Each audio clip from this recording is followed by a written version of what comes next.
ቅዱስ ገብርኤል ስለሚቆጣና አሁን የአዲስ አበባ ሰው ከሁሉም መላእክት ገብርኤልን ይፈራዋል እና ብዙዎቻችሁ ስለምትፈሩት ነው የምትሰበሰበው አውቅባችኋለሁ።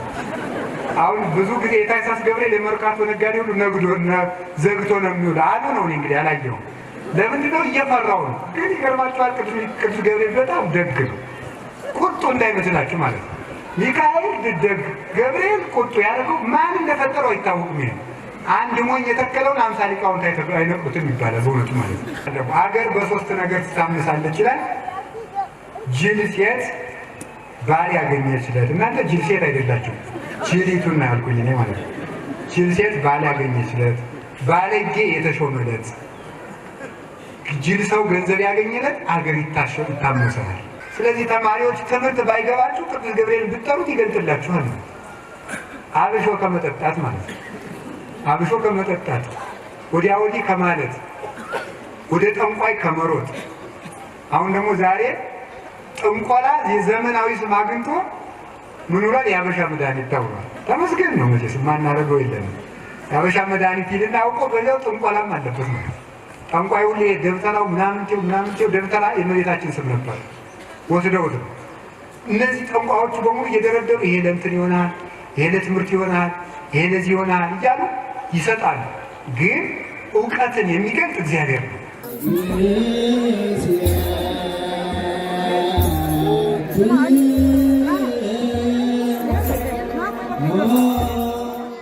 ጠንቋይ ችግር ይፈጥራል፣ መፍትሄ ግን አያመጣም። ችግሩ ይሄ ነው። ችግር ይነግራሉ፣ መፍትሄ ግን አያመጣም። ብዙ እንደዚህ ነው የሚደረገው። ይሁብኝ እኔ እንደው ገሌ ለማለት አይደለም። ከዚህ ሁሉ ነፃ ነኝ። ልብን እግዚአብሔር ይመረምራል። ሰውን ለመንቀፍ ብዬማ አይደለም የምናገረው። አሁን ዲያብሎስ ብዙ ጊዜ ይሁን ችግር ነው የሚያዘረዝሩ። አሁን እናንተ እንዲያው እኮ ይገርማል። ቤተክርስቲያን መፍትሄ ትነግራችኋል። እናንተ ግን ችግር ወደሚነግራችሁ ሰው ነው የምትሄዱ። አሁን እኔ መጥቼ ማታ ስትተኛ አንዱን ሰው ነው ብዬ ናማንተ ብዬ ማታ ስትተኛ እንቅልፍ አይወስድህም ማለት እውነት ነው። ከሚስት ጋር ትጨቃጨቃላችሁ አይደል? እውነት ነው። ገንዘብ አልበረክትልህ ይላል አይደል? እውነት ነው። በስመ አብ የምድር እግዚአብሔር መጣ ነው የሚለኝ እንግዲህ የሰውዬ ማለት ችግር ነው እኮ የነገርኩት። ምንም አላረኩለትም እኮ በእውነት። አንደኛ ይሄ በሳይኮሎጂም የታወቀ እኮ ነው። ይህንን ለማወቅ ብቃት አያስፈልገውም። ሰው ኑሮ ስለወደደ ከሚስቱ ጋር መጨቃጨቁ አይቀርም። በቃ ይጨቃጨቃል። ኑሮ ባይወደድም ሰይጣን ትዳርን መበጥበጥ ስለሚፈልግ መጨቃጨቁ መጠላቱ አይቀርም። ሰው ደግሞ የጦርነት ስጋትም ስላለበት እንቅልፍ ላይ ወስዶ ይችላል። ይታወቃል። የታወቀ እኮ ነው ይሄ። ገንዘብ አይበረክትም። አዎ የታወቀ ነው። ኑሮውም ተወዷል፣ ደመወዙም ጥቂት ነው። ይሄው እኮ ነው። በእንግዲህ አንድ ሀገር ደህየች የሚባለው ገቢያዋ አንሶ ወጪዋ ሲበዛ ነው አይደል? በኢኮኖሚክስ ትምህርት የሚባለው ይሄው ነው። ሌላ እኮ የለውም።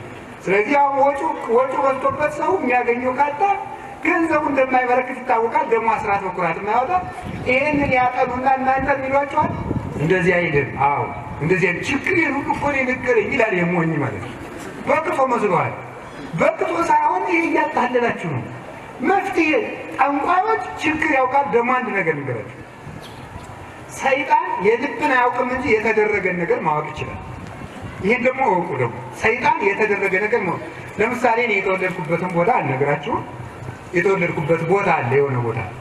አሁን እኔ እዚያ ቦታ መወለዴን ሰይጣን ያውቃል። ስወለድ ነበረ፣ ሰይጣን ስለማይሞት ማለት ነው። ስለሚያውቅ እናቴ ማን እንደሚባሉም አባቴ ማን እንደሚባሉም ያውቃል። ስማቸው ሲጠራ ስለሚሰማ ማለት ነው። ነበረ፣ ሲወልዱኝም ነበረ። ስለዚህ አሁን አንድ ጠንቋይ መጡ። አባ አቤት፣ ስም ገብረ ኪዳን ይባላል። እውነትም ያውቀዋል። አገር እንደዚህ ነው። አዎ ታውቀዋለህ። ዲያብሎስ ነበረ ስወለድ። ሰው በኔትወርክ እያወቀ ሰይጣን ለምን አያውቅም? አሁን በሳተላይት ዓለም አቀፍ የስለላ ድርጅቶች በሙሉ ምን ተነፍሰው ሁሉ ማወቅ እየቀራቸው አይደለም። አለ ሰይጣን ደግሞ ንገራቸው። ሰይጣን አንድ አይንን ጨፍኖ እስከሚገልጡት ድረስ ዓለምን ተሽከርክሮ መጨረስ ይችላል። ይሄ ፍጥነት አለው። ስለዚህ በዓለም ላይ የሚደረጉትን ነገሮች ያውቃል። ስለዚህ አሁን አንድ ሰው እንደዚህ የማደርገውን ነገር አሁን እኔ አዲስ አበባ ገጥሞኛል። አንድ ሴትዮ የበቁ ናቸው ተብሎ ታዋቂ ደግሞ ሰው እንዴ ያለ ከዛ እስቲ ላግኛቸው ያገኟቸው። እናተው ተገለ ይባላል። እውነት ነው። አባተው ተገለ ይባላል። እውነት ነው። ከዚያ በጣም የሚያስቅ ነገር ልነግራቸው። መጨረሻ ላይ ምን አሉ? አይ እንደው ጥሩ ሰባኪ ነህ አሉ። እሺ እና እንዲሁ ቤተ ክህነት ውስጥ ዘመድ ስለሌለ ቅጥር እንደው አይቀጥሩትም ምቀኛ ይበዛበታል ብሎኛል እግዚአብሔር አለ። ይሄ ውሸታቸው ነው። እኔ መቀጠር አልፈልግም ሲጀምር ማለት ነው። ነገሩ እኮ አፈር የሚበላ እዚህ ላይ ነው። በእውነቱ ሙልጭ ያለ ውሸት ነው። እኔ መቀጠር ፈልጌም አላውቅም፣ ሰውም አላጣው፣ አባቶችም አንቀጥርም አላሉኝ። እንዲያውም ብለውኝ እኔ አሁን ይሄ ደግሞ ምጽድቅ ሊሆን ነው እንተወባቸው። ስለዚህ ባጭሩ እኔ የምላችሁ ምንድን ነው ይህንን እያጠር አሁን ምንድን ነው? አዎ በቃ ሰው እየተማረ ቤተክርስቲያን ብዙ አባቶችን ለመቅጠር ቦታው እየጠበበ ነው የሚባለው ስለሚያውቁ ነው የሚነገር። ስለዚህ እንደው አጠቃላይ የምነግራችሁ ነገር ምንድን ነው? ሰይጣን የተደረገን ያውቃል፣ የልብን ያውቃል። የተደረገ ነገር ሲነገራችሁ ሁሉ በድንገት አይገባም። ስለዚህ ቤተክርስቲያን ውስጥ ስንመጣ ለምን እንደምንመጣ ምን እንደሚደረግ ሁሉንም ነገር ጠንቅቆ ማወቅ ይገባል። የምናውቅበትን አይኑሮ እግዚአብሔር ይስጠን። አሁን እንደዚህ ከሆነ አሁን ዛሬ ቅዱስ ገብርኤል ሆይ የተሰጠ ክብር ታላቅ ነው የሚለውን ትምህርት ያነሳሁት ለምንድን ነው? ለምንድን ነው ቅዱስ ገብርኤል የምንለው? ለምንድን ነው የምንሰባሰበው? ቅዱስ ገብርኤል ምንድን ነው? ተሰብስበን የምናተርፈው ምንድን ነው? እውነት የቅዱስ ገብርኤልን በዓል ማክበር ግዴታችን ስለሆነ ነው ወይስ ቅዱስ ገብርኤል ስለሚቆጣ ነው? አሁን የአዲስ አበባ ሰው ከሁሉም በላይ ገብርኤልን ይፈራዋል እና ብዙዎቻችሁ ስለምትፈሩት ነው የምትሰበሰቡ። አውቅባችኋል። አሁን ብዙ ጊዜ የታይሳስ ገብርኤል የመርካቶ ነጋዴ ሁሉ ነግዶ ዘግቶ ነው የሚውል አሉ ነው። እንግዲህ አላየሁም። ለምንድን ነው? እየፈራው ነው። ግን ይገርማችኋል፣ ቅዱስ ገብርኤል በጣም ደግ ነው። ቁጡ እንዳይመስላችሁ ማለት ነው። ሚካኤል ደግ፣ ገብርኤል ቁጡ ያደረገው ማን እንደፈጠረው አይታወቅም። ይሄ አንድ ሞኝ የተከለውን 50 ሊቃውንት አይነቁትም ይባላል በእውነቱ ማለት ነው። ይህ በፍጹም ቅዱስ ገብርኤል በጣም ቸር፣ ደግ፣ ሩህሩህ። እንዲያውም ቁጣውን አውቃችሁ ከምትሰበሰቡ ደግነቱን አውቃችሁ ብትሰበሰቡ የምፈልገው ማለት ነው። በጣም ሩህሩህ መልአክ እንደሆነ ያንን አውቃችሁ ትርፋችሁን ስታውቁት ደስ ብላችሁ ትመጣላችሁ። እንደገና ደግሞ ለምን ተብላችሁ ብትጠየቁ ለልጆቻችሁ መልስ ትሰጣላችሁ ማለት ነው። ቤተክርስቲያን በልማድ የምታደርገው ነገር ስለሌለ ቅዱስ ገብርኤል ሆይ በሉላችሁ የተሰጠህ ክብር ታላቅ ነው። እሺ ይሄንን እንማማራለን። ይሄ የተናገረው ቅዱስ ኤፍሬም ሶርያዊ የሚባል የቤተክርስቲያን አባት ሁልጊዜ በምትጸልዩበት በረቡዕ ውዳሴ ማርያም ላይ ያለ ኃይለ ቃል ነው ማለት ነው። እና ቅዱስ ኤፍሬም እመቤታችን ባመሰገነበት ቅዱስ ገብርኤልን አመስግኗል። ማመስገን አንድ እግዚአብሔራዊ ባህሪ ነው። ክብር ከዚህ በኋላ ግን ሳልጨርስ እልል እንዳትሉ፣ ምክንያቱም ሰዓታችን ያልቅብናል ማለት ነው። ስለዚህ አሁን ወደ ትምህርታችን ስንሄድ በቤተ ክርስቲያን ክብር ሰው ራሱ መመስገን አለበት። ክብር የሚገባውን ማመስገን አለበት። እግዚአብሔር ሰውን እንድናመሰግን የማያመሰግን ሰው ከሃዲ ነው ሆኖት ማለት ነው። እንኳን እግዚአብሔር እንኳን የእግዚአብሔርን ቤተሰቦች እንኳን ድንግል ማርያም እንኳን ቅዱስ ገብርኤል ሰውን እንኳን መልካም ሰርቶ የማያመሰግን ሰው የክፉ ነው። ክብር ወስብሐት ለኩሉ ዘሰናይ ምግባሩ እመኒ አረማዊ ወእመኒ አይሁዳዊ። ሮሜ ምዕራፍ 2 ቁጥር 10 ላይ አረማዊም ቢሆን አይሁዳዊም ቢሆን መልካም ላደረገ ሁሉ ምስጋና ይገባዋል። መልካም ላደረገ ሁሉ ምስጋና ይገባዋል። እና ሁላችሁ እግዚአብሔር ይስጥልኝ ማለትን መልመድ ይገባል። በእውነቱ ማለት ማመስገን። ሰው ለሰራው ስራ ምስጋና ይፈልጋል። ያችን ሰርቶ ሲሰራ ወድስ ወለሰው በዘይኮነ ድሎቱ ሰውን በማይገባውም ቢሆን እንኳን አመስግነው ይላል መጽሐፍ። ሰውን በማይገባውም እንኳን ቢሆን አመስግነው። በማይገባው ስታመሰግነው የሚገባው ይሆናል ማለት ነው። አሁን እኮ መመሰጋገን ስለቀረ ነው ጠብ እየነገሰ ያለ ማመስገን ስለማንወድ። ምስጋና እንፈልጋለን ግን ስናጣው ጠብ እንፈጥራለን። እኛ ምስጋና መፈለግ የለብንም እንጂ ሰዎችን ግን ምስጋና መስጠት ግን አለብን። ጌታችን መድኃኒታችን ኢየሱስ ክርስቶስ ሰዎችን ያመሰግናቸው ነበር አይደለም? ቅዱስ ጴጥሮስን ብፁዕ ነህ ብሎ ሌላ ቀን ሰይጣን ነው ይለዋል። ያመሰግነዋል፣ መልሶ ደግሞ ይነቅፈዋል። ሰው መመስገን ሲገባ ማመስገን እጅግ በጣም መልካም ነው። ቅዱስ ጳውሎስ እናንተ ቆሮንቶስ ሰዎች ለኔ እንኳ አክሊሌ ናችሁ ይላቸዋል። ዝቅ ብሎ ደግሞ እናንተ የምትሰሩትን ኃጢአት ደግሞ አሕዛብ እንኳን አይሰሩትም ይላቸዋል። ሰው ሲነቀፍም ተመስግኖ ነው። ስለዚህ ማመስገን ሰውን እንኳን ቅዱሳንን ሰውን እንኳን እንድናመሰግን እግዚአብሔር አዞናል። ያንን ነው አብርሃምን ያመሰገነ እግዚአብሔርን ያመሰግናል። አብርሃምን የረገመ እግዚአብሔርን ይረግማል። ዋጋችንም ይኸው ነው። ስለዚህ አንድ ልናመሰግናቸው ከሚገቡ እግዚአብሔር ከፈጠራቸው ፍጥረታት አንዱ ቅዱስ ገብርኤል። ቅዱስ ገብርኤል ለምንድን ነው የተሰጠ ክብር ታላቅ ነው የምንለው ስንል ብዙ በቤተ ክርስቲያን ውስጥ ብዙ ጉዳዮችን የሚያከናውን መልአክ ነው። የመጀመሪያው ቅዱስ ገብርኤል ሁከትን በማራቅ ጸጋ የተሰጠው መልአክ ነው። ሁከትን በማራቅ አሁን ለዚህ ተመልከቱ መፍትሄ አሁን እያንዳንዱን ነገር ድርሻውን ስናው አይን እንደሚያይ ብቻ ከሰማን ካወቅን በአይናችን እናይበታለን ማለት የቅዱሳን መላእክትን ድርሻቸውን ስናውቅ የዚያን ድርሻ አውቀን እንለምናቸዋለን። እነዚያ ጉዳዮች ሲደርሱብን እነሱን እንጠራለን። ያንን ደግሞ እግዚአብሔር ይፈጽምልናል። ለምን? ጸጋውን የሰጣቸው እግዚአብሔር ስለሆነ። እግዚአብሔር ደግሞ ሰዎች ላይጠቀሙበት ለፍጥረት ጸጋ አይሰጥም። ፀሐይን ብርሃን ሲሰጣት ከብርሃኗ እንድንጠቀም ስለሆነ ለቅዱስ ገብርኤል ጸጋዎቹን ሲሰጥ ከቅዱስ ገብርኤል ጸጋ እንድንሰጥ ነው። እግዚአብሔር ወደ ፈጠራት ፀሐይ ወጥቼ በመሞቄ ለምን ትሞቃታለህ ብሎ እንደማይፈርድብኝ ቅዱስ ገብርኤልን እግዚአብሔር ጸጋ ሰጥቶታልና ወደ ቅዱስ ገብርኤል ተጠግቼ በመጠቀም እግዚአብሔር ደስ ይለዋል እንጂ ሊፈርድብኝ አይችልም። እግዚአብሔር ሰማይን በማመስገን ይህንን የጠራ ሰማይ የፈጠረ እግዚአብሔር ይመስገን እንደምን የሚያደርገኝ አዳ ቅዱስ ገብርኤል አንዱ ሁከትን የሚያርቅ ነው። ታውቁታላችሁ ታሪኩን፣ ግን የምታውቁትን አልደግሙ። ምን ማለት እንደሆነ ግን ልታውቁት ነው። ዲያብሎስ ጉባኤ ማፍረስ መበጥበጥ ያውቅበታል አይደለም?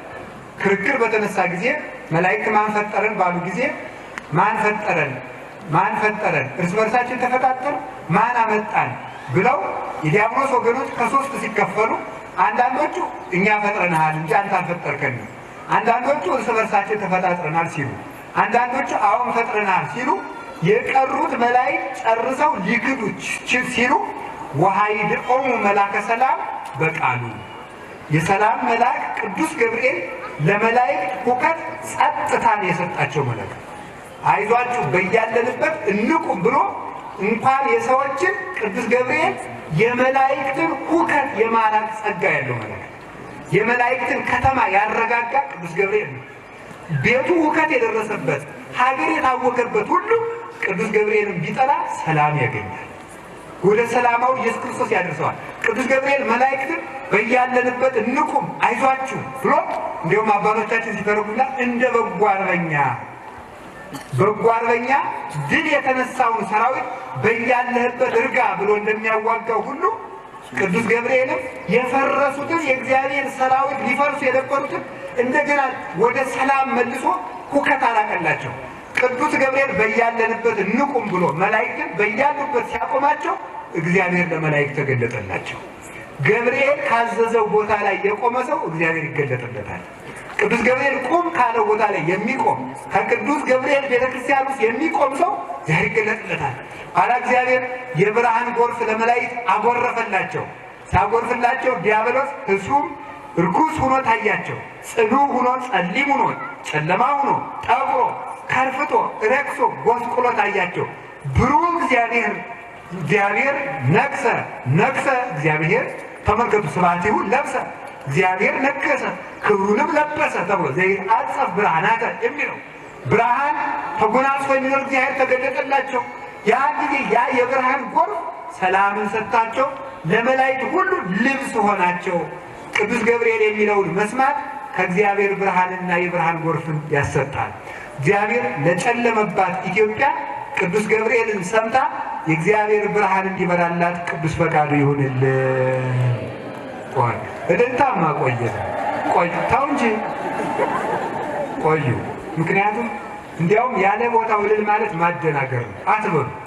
አሁን ይህን እልልታ ለምዳችሁ መከራው ነው በእውነቱ። ሳይገባችሁ ሲገባችሁ ምልል እያላችሁ ኋላ ደግሞ ትቀላላችሁ። እንደዚያ ነው። ሳይገባችሁ ልላችሁ ዝም ብላችሁ ነው ማዳመጥ ማለት ነው። ኋላ መጨረሻ ላይ ለእግዚአብሔር እልል ማለት ነው። አይሻልም? አዎ እንደሱ ነው ማለት ነው። ዝም ብሎ እንደዚህ ነው እና የሆነ ጊዜ እልል ብሎ አላማ ከመቆጣት ያይሻላል። ሰዓትም ይቆጥባል። ወደ ትምህርታችን እንሂድ። ብፁዕ አቡነ እንድርያስ አንድ ጊዜ እያስተማሩ እዚህ ሊያስተምሩ ሲሉ ዝናብ ጣለ አሉ እና ሰው ነው የነገረኝ አልነበርኩ። ዝናቡ ሲጥል እሳቸው ቆመው በስመ አብ ሲሉ ህዝቡ እልል አለ። ዝም በል እባክህ የተፈጥሮ ጉዳይ ነው አሉ ይባላል። እውነት ማለት ነው የተፈጥሮ ጉዳይ ነው እንጂ የተነስቼ ዝናብ አላስቆምኩም ብለዋል ማለት ነው። ስለዚህ ያ ስለሆነ ቆይተን እግዚአብሔር እናመሰግናለን። እውነት ነው በሰራው ስራ እግዚአብሔር መመስገን አለበት። ወደ ትምህርታችን አንደኛው ቅዱስ ገብርኤል ምን ያርቃል? ሁከት ያርቃል በሉ እንጂ ባሉ ድገሙ። ምን ያርቃል? ምን ያርቃል? ምን ያሰጣል? ብርሃን በሉ። ለሁላችሁ ልቡናችሁ ቤታችሁ ለታወቀባችሁ ሁሉ ቅዱስ ገብርኤል የክርስቶስን ሰላም ይስጣችሁ። አንዱ ይሄ ነው። ቅዱስ ገብርኤልን ብለን የምንሰበሰብበት ምክንያት ሁከት እንዲርቅልን ሰላም ወዳለበት እንዲወቆ እናንተ ሰው ሞኝ ነው። ሰው እኮ ሲታወቅ እንኳን ወደ እግዚአብሔር ሰራዊት፣ ወደ መንግስት ሰራዊት፣ ወደ ፖሊስ ይደውላል። ሰው ይህንን የሚለቅፍ ሞኝ መሆን አለበት። አይምሮውን ያጣ መሆን አለበት። ሰው ሲጨንቀው ወደ ፖሊስ ከሄደ ወደ ምድራዊ ንጉሥ ሰራዊት መሄድ ከተገባል ወደ እግዚአብሔር ከሰራዊት መሄድ ምንድን ነው ነውሩ? ምንም ነውር የለውም። እግዚአብሔር ለጥበቃ የፈጠራቸው ናቸውና። ሁለተኛ ከቃሉ ጋር ናችሁ። ቅዱስ ገብርኤል በእባብና በዘንዶ በጊንጥ ላይ የሚያዝ መልአክ ነው። መጽሐፈ ሄኖክ ምዕራፍ 6 ከቁጥር 7 ላይ አለ። ወገብርኤል አሃዱ መላእክት ቅዱሳን ዘስዩም በዲበ አክስት ወዲበ ገነት ወዲበ ኪሩቤል። ቅዱስ ገብርኤል በጊንጦች በእባቦች በዘንዶዎች ላይ የተሾመ ነው። ያ ማለት ነው ቅዱስ ገብርኤል ሳይፈቅድለት የሚናከስ እባብ የለም፣ የሚናከስ ዘንዶም የለም። እነዚህን አስተዳድር ብሎ እግዚአብሔር ስለሾመው ማለት ነው።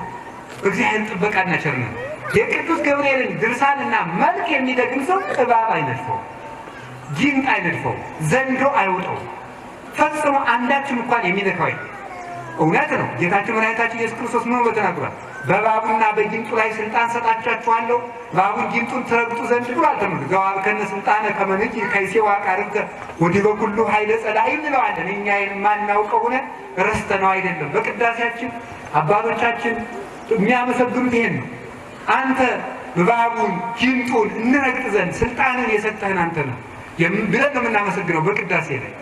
ያንን እባቡን ጊንጡን እንረግጥ ዘንድ ስልጣን የሰጠን እግዚአብሔር ቢሆንም ያንን እባቡን ጊንጡን እንድንረግጥ የሚረዳን ግን ቅዱስ ገብርኤል ነው።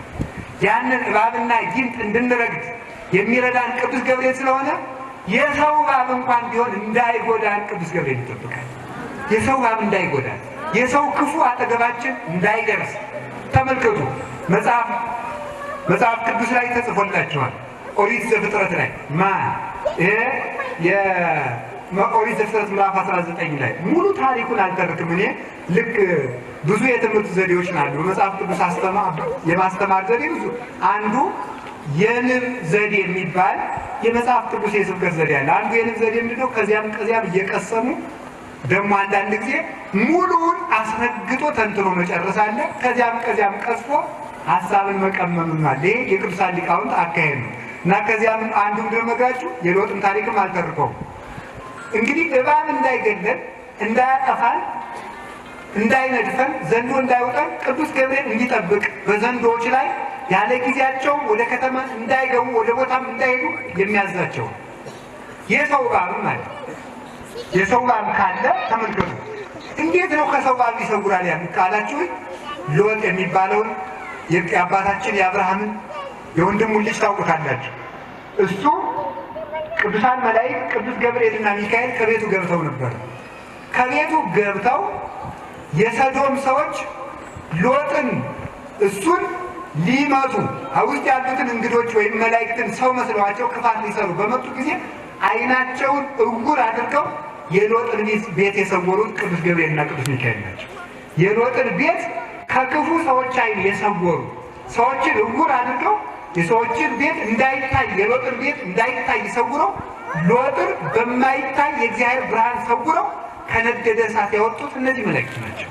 ጠላት ክፉ ጠላት እንኳን ቢኖር ቅዱሳን መላእክት ይሰውራል። በጠላት መካከል ሳንታይ እንድናልፍ የማድረግ ስልጣን አላቸው። ሎጥን እንኳን ሎጥን ራሱ የሎጥን ቤቱን ጭምር ሰውረውታል። ስለዚህ ቅዱስ ገብርኤል እናንተንም ቤታችሁንም ከመከራ ይሰውርላችሁ፣ ከሰው እባብ ይጠብቃችሁ። ቅዱስ ገብርኤል ከሰው እባብ ይጠብቃል፣ ከሰው መርዝ ይጠብቃል። ከዘንዶ ከእባብ ከጊንጥ መነደፍ ሁሉ የሚጠብቅ ብሩህ መልአክ ነው። ማን ስላዘዘው? እግዚአብሔር የሰቀል የምንርጣቸው ማን ሊከሳቸው ይቻላል? ማንም። እግዚአብሔር ከሁላችን ጋር ይሁን። ሶስተኛ ቅዱስ ገብርኤል የስደተኞችን በእውነቱ ጠባቂ ነው። በተሰደዱ ጊዜ ይጠብቃል። ቅዱስ ገብርኤል በዚያውም ደግሞ ዝም ብሎ የሚጠብቅ አይደለም፣ ውሃ እያፈለቀ የሚጠብቅ መልአክ ነው። በዚህም ታሪክ የምናገኛት ደግሞ አሁንም እንደንም ደግሞ ጫፏን ብቻ ነው የምነግራቸው። ሙሉ ታሪኩን በሌላ ጊዜ መቱን ትማራላችሁ። ኦሪት ዘፍጥረት ላይ የምናገኘው ኃይለ ቃል አለ። እዚያ ላይ ምዕራፍ 21 ላይ እዚያ ላይ አጋር የምትባል የአብርሃም ሰራተኛ፣ በድሮ አጠራር ገረድ ይባል ነበር፣ ባሪያም ይባላል። አሁን ሰራተኛ ማለት ነው። እንደው ግን ሰራተኛ ከተነሳ አንፃር ሰራተኛ ብታከብሩ ጥሩ ነው። በዚያው ብነግራችሁ ማለት ነው። በጣም የአዲስ አበባ ሰው ብዙዎቻችሁ የምትኮነኑ የሚመስለኝ በቤት ሰራተኛ ነው። የቤት ሰራተኛ እንደናንተ እግዚአብሔር ማምለክ ይፈልጋሉ። አንዳንዱማ እንዲህ ይገርማል። እንዲህ አሁን አዲስ አበባ ሆና አሁን አንዲት የቤት ሰራተኛ አለች። ስልክ ደውላልኝ የምትለው ከሰው ቤት ያለች እና ቤተሰቡ ቤተክርስቲያን አይሄድም፣ ባልየውም አይሄድም፣ ሚስቱም አትሄድም። ልጅቱ ስትጸልይ ይሄንን እየደገምሽ ነው ቅዠት የምታመጭብኝ። እንዲሁ እኮ ይገርማል ማለት ነው በእውነቱ። እንዲያውም ምን ይባላል? ያዘዙኝን ስራ ሁሉ ሰርቼ ጨርሳለሁ አለ። ሰርቼ ጨርሻለሁ፣ ከዚህ በኋላ መጸለይ እችላለሁ ሲባል ነገ ለምትሰሪው ስራ ይደክምሻል፣ ተኝ። ልጅቱ ደከመኝ አላለች። እንዲሁ እንደዚህ ያለ መከራ የሆናችሁ ሰዎች ያላችሁ በእውነቱ ማለት ነው። በጣም የምትቀልጡ ሁሉ ማለት ነው። ድሮ ከመሬት ተነስታችሁ ለዚህ እንደደረሳችሁ የምትረሱ አንዳንዶቻችሁ እኮ የቤት ሰራተኛችሁን እግሬን ተሸክመሽ ቁጭ ላይ ማለት ነው የሚቀራችሁ በእውነቱ ማለት ይቅርታል። እስቲ እኔ በዚህ አስደግፊኝ፣ በዚህ በኩል ያኛውን ትራስ አምጪ ብሎ የሚጃጃል ሰው አለ። እሷም እኮ ሰው ናት። እግዚአብሔርን አታማርርም? ንገራችሁ። ኦርቶዶክሳዊ እኮ ስርዓት ሊኖረን ይገባል በእውነቱ ማለት ነው። ምን ማለት ነው? አሁን የምነግራችሁ በእውነቱ ማለት ነው። አሁን ከታመመ ሰው መሀል ምግብ እየተገላገሉ መብላት እግዚአብሔርን ያሰድባል። ታውቃላችሁ? ታሞ እህል መብላት ያቃተው ሰው እኛ ይችን ኩረሳል ስንባባል አይ እነሱ የሚገላገሉበትን እንጀራ እኔ አንድ ቀን እንድጎርሰው ነሳኝ ፈጣሪ ብሎ ያማርረዋል። ዞር ተብሎ ነው የሚበላ። በአቅመ ደካማ ፊት ጀብ ተብሎ እርምጃ የለም፣ ቀስ ተብሎ ነው። እነዚህ ለእነዚህ ሰዎች ጉልበት የሰጠ አምላክ እኔን አጉርጠህ ታሰቃየኝ ይላል። ለሁሉም ነገር ስርዓት አለ። ድሃ ጎረቤት ያለው ሰው ለድሃው ልብስ የማይሰጥ ከሆነ ልብስ በየሰዓቱ መለወጥ የለበትም። ለእነዚህ በየሰዓቱ የሚለውጡት ሰርተህ ለእኔ በወር አንድ ቀን የሚለውጠው ነሳህ ብሎ ያማርራል። ስለዚህ ሁሉም ነገር በስርዓት ማድረግ፣ ያን ነገር እግዚአብሔርን ማሰደብ የለብንም፣ ማስመስገን ነው። ቤተክርስቲያን ይዛችሁ ነው። እስኪ አንዳንድ ቀን ይራባችሁ። አንዳንዱ ሰው አስቀድሞ በዓል ሊያከብርና ሊያስቀድስ ሲመጣ ማታ የምግቡን ነገር ትእዛዝ ሰጥቶ ነው የሚመጣ። አስቀድሼ ስመጣ የቡና እቃውን አቀራርበሽ ወጡን ሰርተሽ ወሩለሽ ቀር አንድ እንዳይጓደል ሻይ እንትን ብለሽ እዚያ አንድ ትባይ ወይ መዳን ያለው ከብት እኮ ነው የምንመስለው እኮ በእውነት ነው። አሁን ሰው ነን ብላችሁ ለሆዳችሁ እኮ የምናድረው ማለት ነው። አሁን ሰው መጀመሪያ ትንሣኤ ሲመጣ በግ እናርዳለን፣ 8 ሰዓት ተነስተሽ እንዲሰሩ እንደዚህ ነው የሚለው በእውነት ነው። መጀመሪያ ሆድ እንዳሳማ በእውነት ነው። እና አንዳንድ ቀን የሚራባችሁ የቤት ሰራተኞቻችን ይዛችሁ ያስቀድሱ። እስኪ ጥሬ መብላት እንመዱዳችሁ፣ ቆሎ ምስቲ ብላችሁ እስኪ ደረቅ እንጀራ ብሉ እና ሰው የሚሰማው ሊሰማችሁ ይገባል በእውነቱ ማለት ነው። እነዚያ ሰዎች የእናንተን እድል ማግኘት የሚፈልጉ ናቸው። እንዲያውም ልንገራችሁ፣ እግዚአብሔር ለሀብታሞች ገንዘብ የሚሰጥ ለድሆች እንዲህ የሀብታም ገንዘብ እንደ ሰርግ ድግስ ነው የሚሉ ሊቃውንት። የሰርግ ድግስ ሰዎች ይደግሳሉ። አንዳንድ ብልጦች በሰዎች ድግስ ወዳጅና ጠላት ያወጡበታል። አይደለም እንዴ? እናንተ በዚህ ቁጭ በሉ፣ አንተ ቆይ ኋላ ነው የምትበላ ብለው ወደ መጋረጃ ወስደው የሚያበሉት አለ። በዚያ ወስደው የሚጥሉለትም አለ። ተመስገን ነው የአዲስ አበባ ሰርግ ንፍገት ቢበዛውም ዛሬ ቡፌ ስለሆነ ሁሉም ገና እየሄደ ያነሳል መሰለኝ እንጂ ለድሮ ቢሆን አስቸጋሪ ነው። ንፍገታቸውም ለዚያውም የታወቀ ነው። ወረቀት ያላዘ ሰው አይገባም ማለት የታወቀ ነው በእውነቱ። ገጠር ደግሞ በስላሴ እያለ ነው የሚያበላ፣ በስላሴ አፈር ሰውን እያለ ማለት ነው። ይህ እውነቱ ማለት ነው። አሁን እናንተ በትኬት ነው ሰርጉ፣ ተመስገን ነው። ያንን ማያልፈው ደግሞ ማለት ነው። አሁን ወደ ጉዳያችን እንመለስና ሰራተኛ መበደል ተገቢ አይደለም። ብዙ ጊዜ ትዳር የሚበጠበጥ በሰራተኛ ነው። ሴቶችም አንዳንድ ጊዜ እንደው በዚህ ትታማላችሁ አሉ ነው እንግዲህ ትታማላችሁ። ብዙ ጊዜ ሴቶች ሰራተኛ አትወዱም አሉ ነው እንግዲህ ማለት ሰውየው አረ ይህች ልጅ እባክሽ ትረፍ ካለ እሷ ናት ሚስት እኔ ትራ ይላል አንዳችሁ እቺን ግዛለት ካለ ምንድነው ምን አሰብክላት እንዴ ትላለች የምትሉ በእውነት እህቶቻችሁ አይደሉም እናንተ ከሰው ቤት ብትሆኑ ኑሮ የሚሰማችሁን ታውቃላችሁ በእውነቱ ማለት እንደ ሰው እንድታስቡና ስለ ያው እግዚአብሔር ብላችሁ እኔ ሰራተኞቻችሁ እንደ ልጆቻችሁ እንድታዩ ነው የምፈልገው በእውነቱ ማለት አትበድሉ የእግዚአብሔር ፍጡራን ናቸው ባሪያውና በአምሳሉ የፈጠራቸው ናቸው አጥተው ነው እንጂ እንደናንተ ደግሰው መብላት አግኝተው ቤተክርስቲያን መሳም ይፈልጉ ነበር ይሄንን እንድታስቡ ነው አላችሁ የላችሁም እግዚአብሔር ከሁላችን ጋር ይሁን እና አጋር ከሰራተ አጋር የማናት የአብርሃም ሰራተኛ ናት ሚስቱ ሳራ ናት እናታችን ሳራ የወንጌል ምሳሌ ናት አጋርም በአቅሟ የኦሪት ምሳሌ ናት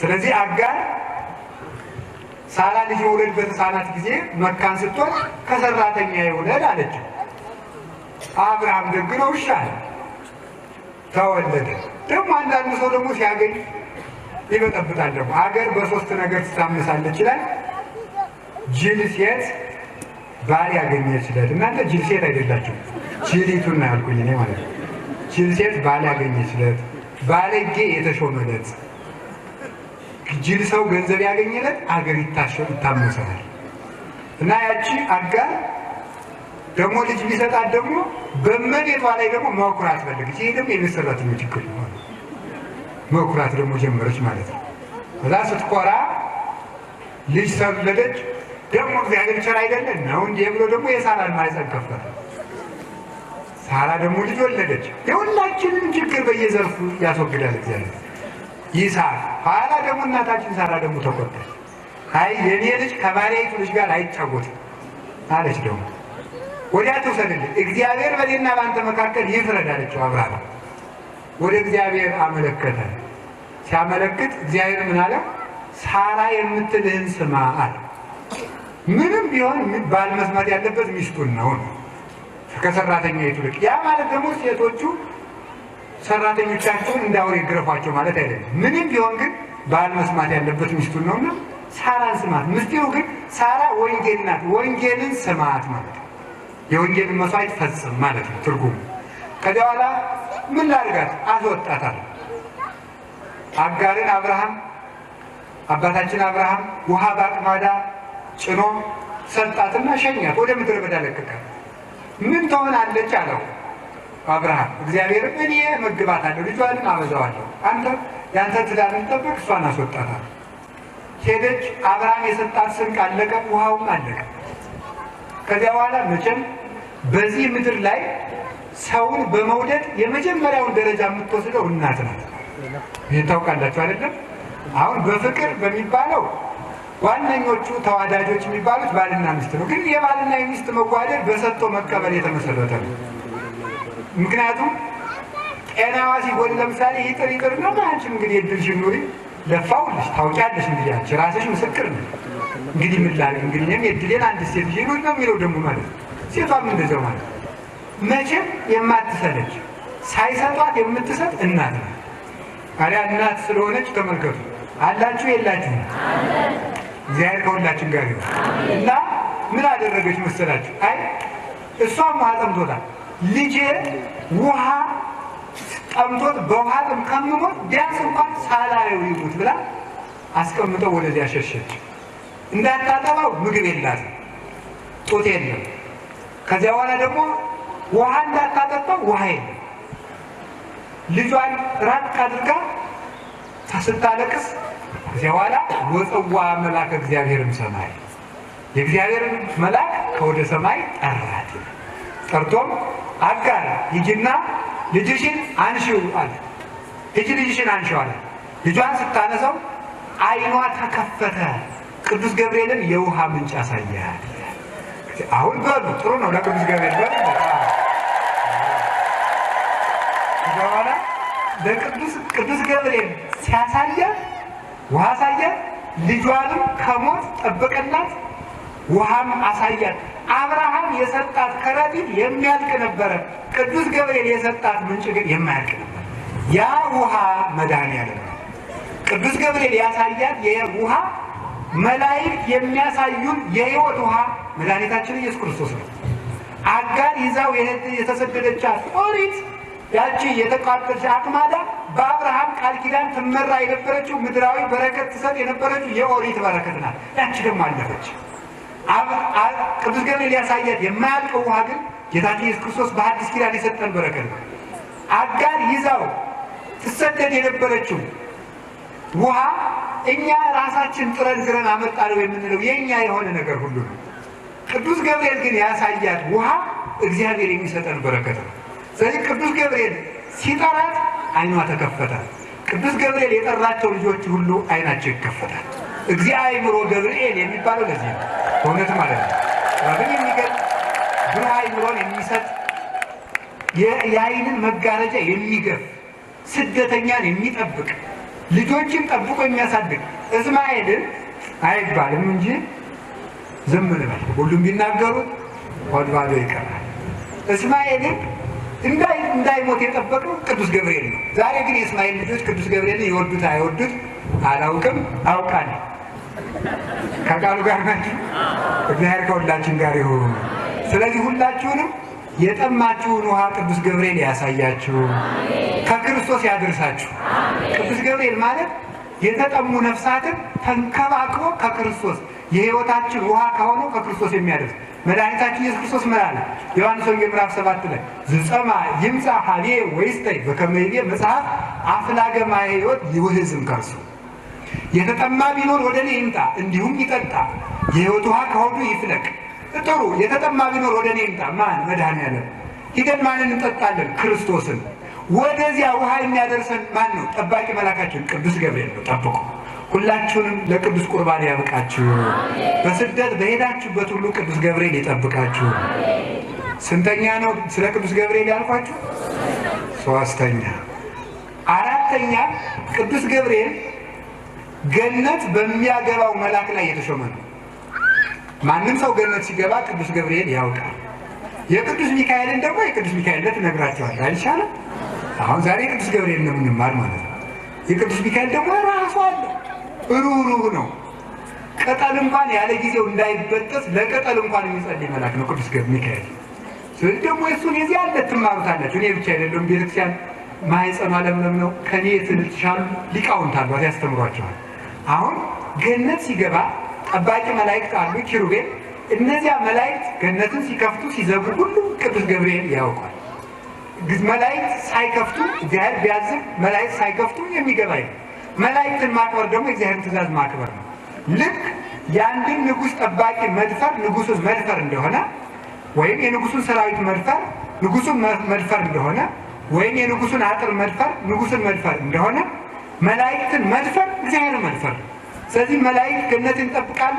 ገነት የሚጠብቀውን መልአክም የሚያዘው የሚያሰማራው ሊቀ መላእክት ቅዱስ ገብርኤል ነው። ማን ይለናል? ታላቁ ሄኖክ በመጽሐፋችን ላይ ያለው ማለት ነው። ይሄን ሄኖክን ደግሞ ሌሎቹ መጽሐፉን ባይቀበሉትም የሄኖክ የአዳም 7ኛ ትውልድ እንደሆነ መጽሐፉ የተጠቀሰለት በሐዲስ ኪዳን ሐዋርያው ይሁዳ ጠቅሶ ያስተማረለት ታላቅ አባት ነው።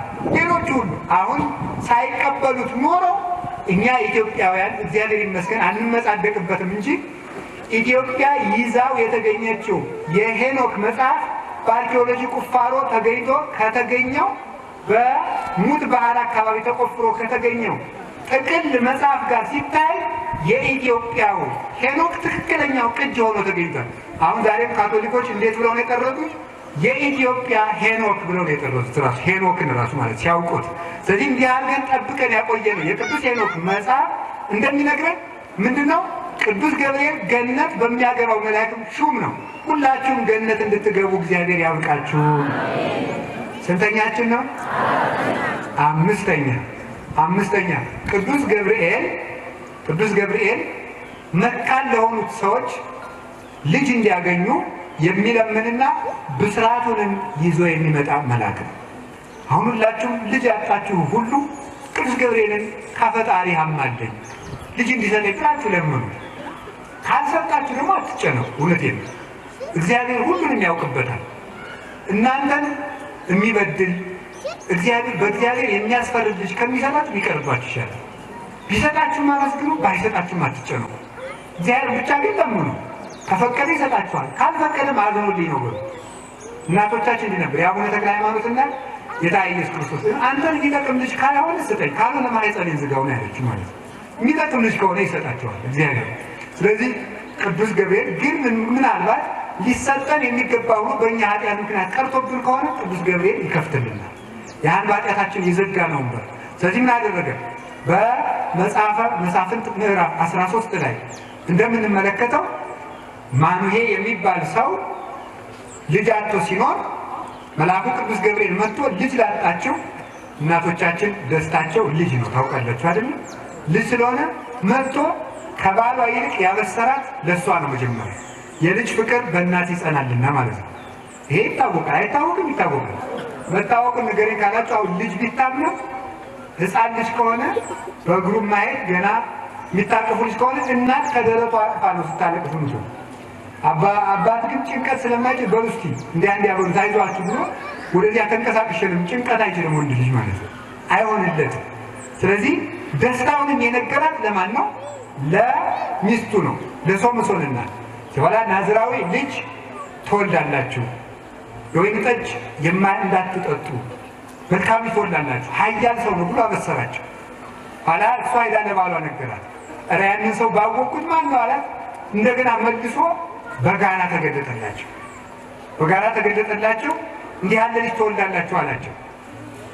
መኑ ስምከ ከመ አመ በጽሐ ቃልከ ንሰብህከ፣ ቃልህ በደረሰ ጊዜ እንድናመሰግን ስምህ ማን ነው አሉት።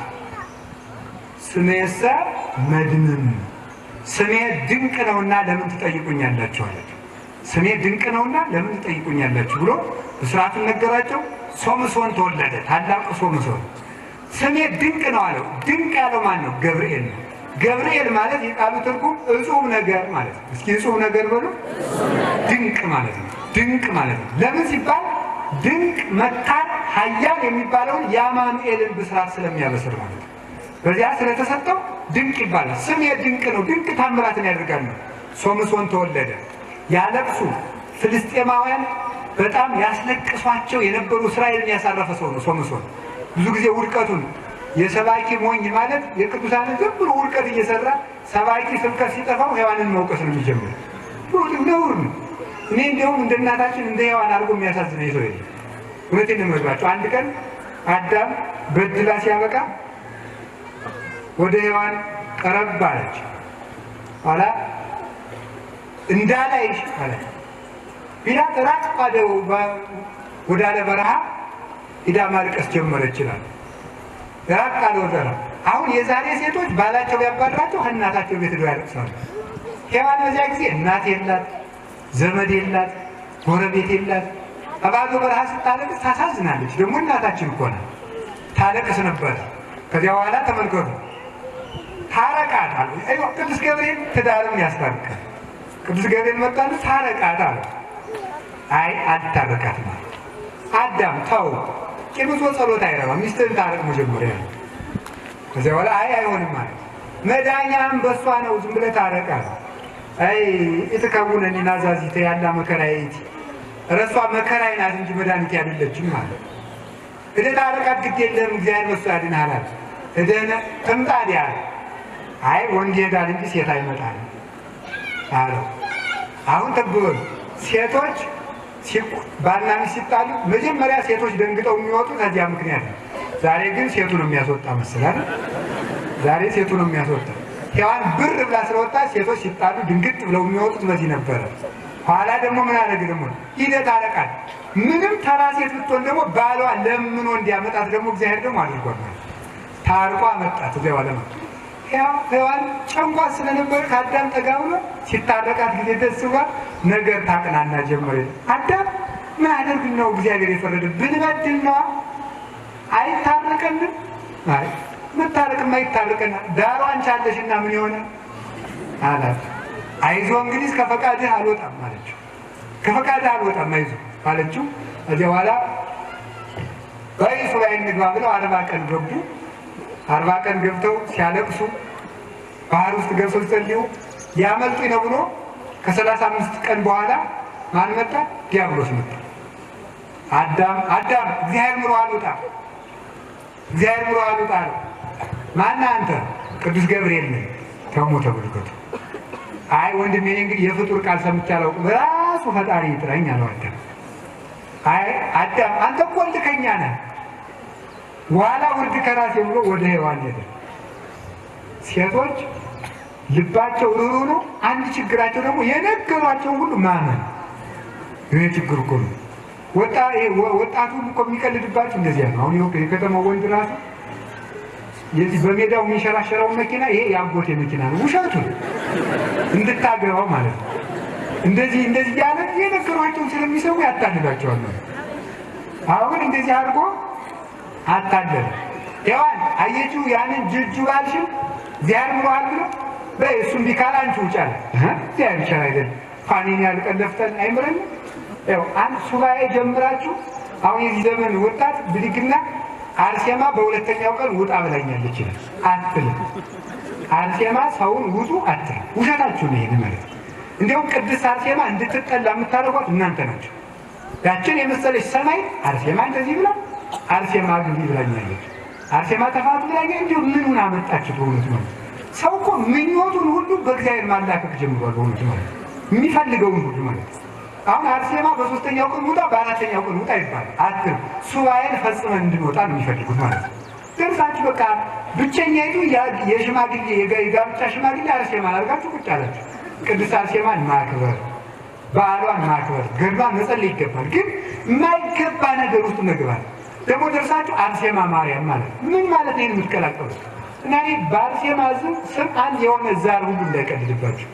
ቅድስት አርሴማን በአግባቡ አክብራችሁ እኔ እናቴ ቅድስት አርሴማን አከብራታለሁ እውነት ከልቤ። በጣና ገዳማት ውስጥ ቀደምት አሁን በየቦታ አርሴማ ቤተክርስቲያን ይሰራ ነው። ቀደምት ከባጼ ዘርዓ ዳዊት ጊዜ የተሰራች አርሴማ ገዳም አለች።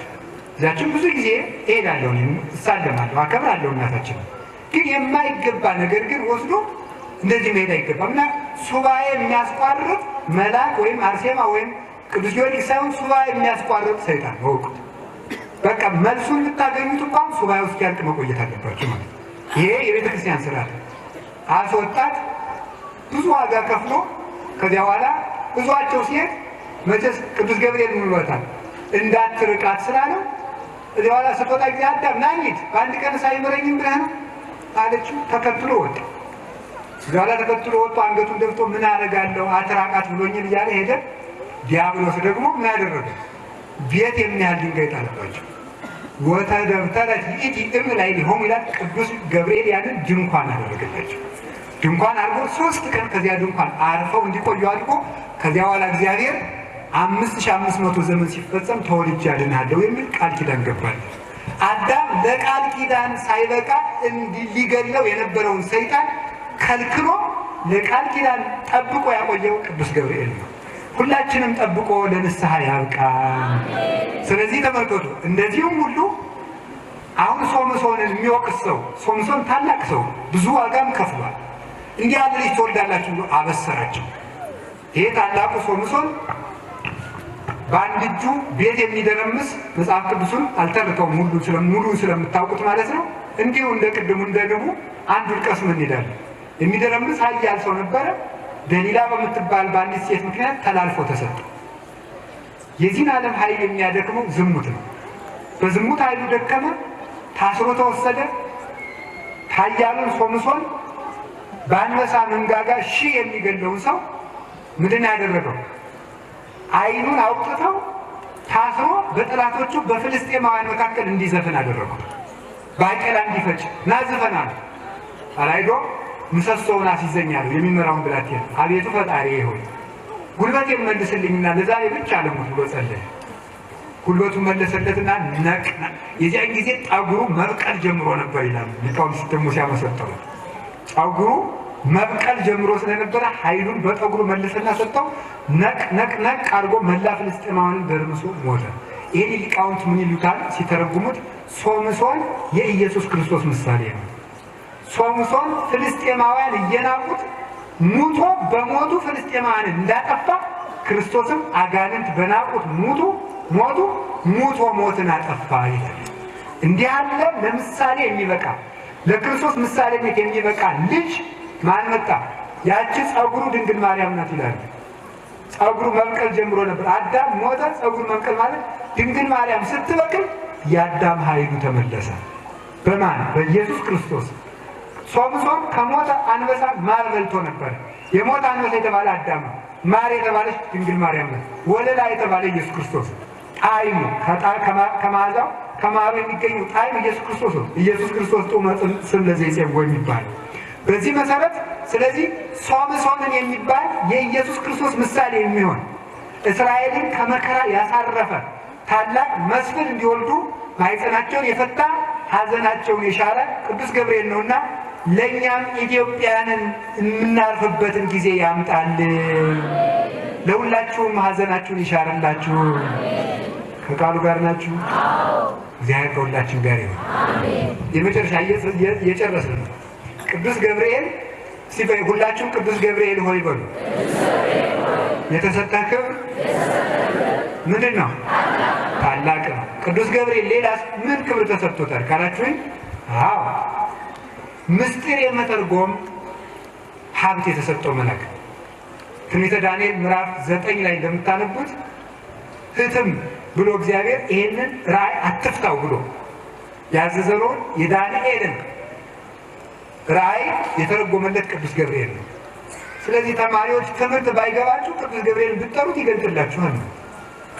አብሾ ከመጠጣት ማለት ነው። አብሾ ከመጠጣት ወዲያ ወዲህ ከማለት ወደ ጠንቋይ ከመሮጥ።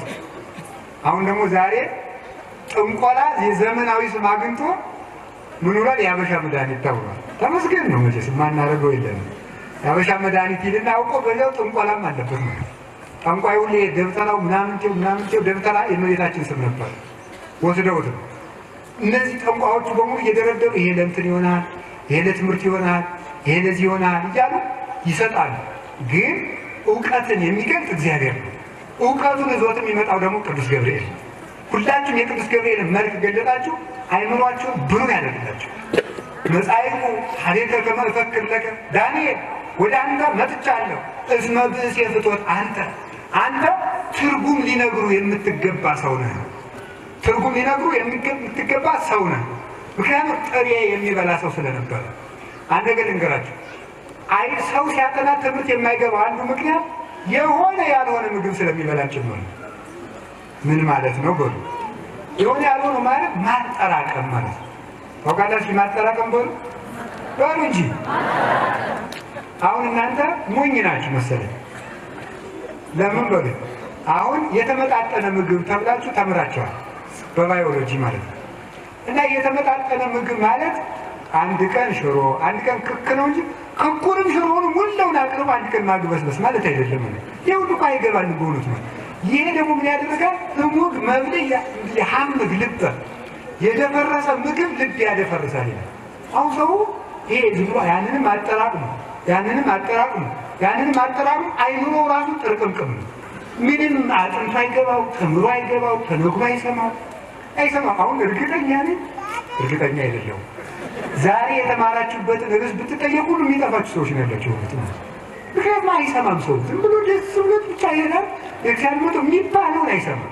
እና አይምሮን ለመክፈት ወደ ዳንኤል ቅዱስ ገብርኤል የሌለ ጥሬ ይበላ ስለነበር እና እውቀት የሚከለክሉ ምግቦች አሉ። ምን ማለት ነው? ማጠራቀም ነው። ጤፍ ጥሩ ነው፣ ስንዴ ጥሩ ነው አላልኩም። ሀሳብ ምንድነው? ሁሉንም ማጠራቀም አይገባም። ያለችውን ነገር መጥኖ አንዷን ለአንድ ቀን መብላት አላችሁ። አሁን ስለዚህ ነው እኮ ነው ጳጳሳት ይላል ፍትሐ ነገሥቱ። ጳጳሳት የሕዝብ ብሶት ሲሰሙ ፍርድ አጥርተው ማየት እንዲችሉ መጽሐፍ ሲመለከቱ አይምሯቸው ብሩህ እንዲሆን ጥሬ እየቆረጠሙ ማር ይጠጡ ይላል። አሁን ማር እውቀት እንዲከፍት በመጽሐፍ ተጽፏል። ስለዚህ ጥሬ የሚበሉ ሰዎች ምን ያደርጋሉ? ብሩህ አይምሮ ይኖራቸዋል። መጥነው የሚመገቡ ሰዎች እግዚአብሔር ይመጣላቸዋል። ስለዚህ ጥሬ ለሚቆረጥመው ዳንኤል ሰውነቱን መጥኖ ስለሚኖር ቅዱስ ገብርኤል መጣ። አሁንም ጾማችሁ ጸልያችሁ ብትጸልዩ የታተመውን ራእይ የተዘጋባችሁን ምስጢር ሁሉ ቅዱስ ገብርኤል ይከፍትላችኋል። ቅዱስ ገብርኤል ይሄንን ጥበብ ለሁላችንን ይግለጥልን።